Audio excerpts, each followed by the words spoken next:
Welcome to విహశ్రీ kitchen. ఈరోజు మనం చింత చిగురుతో పప్పు ఎలా తయారు చేసుకోవాలో చూద్దాం.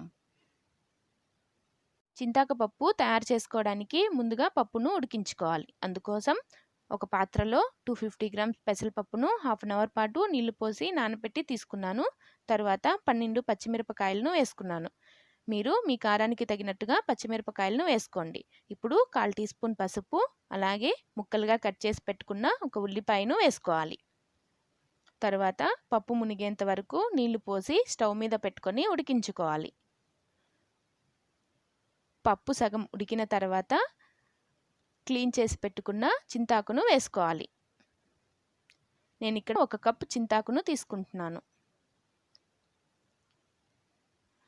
చింతాకు వేసుకున్న తర్వాత ఒకసారి బాగా కలుపుకొని పప్పు మొత్తం ఉడికేంత వరకు ఉడికించుకోవాలి. ఇప్పుడు ఒక పప్పు సట్టి తీసుకొని అందులో రుచికి సరిపడినంత ఉప్పును వేసుకోవాలి. తర్వాత ముందుగా ఉడికించి పెట్టుకున్న పప్పును వేసుకొని పప్పు గుత్తితో బాగా మెదుపుకోవాలి. ఈ విధంగా పప్పును బాగా మెదుపుకొని పక్కన పెట్టుకోవాలి.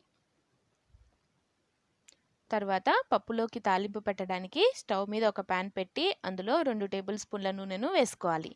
నూనె వేడైన తర్వాత ఒడిమను వేసుకుంటున్నాను. మీ దగ్గర ఒడిమ లేకపోతే పోపు దినుసులను వేసుకోండి. ఒడిమ వేగిన తర్వాత కొద్దిగా కరివేపాకు వేసి వేయించుకొని మనం ముందుగా మెదిపి పెట్టుకున్న పప్పులోకి వేసుకోవాలి. అంతే, పుల్ల పుల్లని చింతాకు పప్పు రెడీ అయినట్లే. ఈ పప్పును అన్నంలో వేసుకొని సైడ్ డిష్గా మామిడి పండుతో కానీ తింటే చాలా టేస్టీగా ఉంటుంది. మీరు కూడా ఈ కాంబినేషన్ని ఒకసారి ట్రై చేసి ఎలా ఉందో కమెంట్స్ ద్వారా తెలియచేయండి. అలాగే మరిన్ని వీడియోల కోసం మా ఛానల్ను సబ్స్క్రైబ్ చేసుకోండి. Thank you.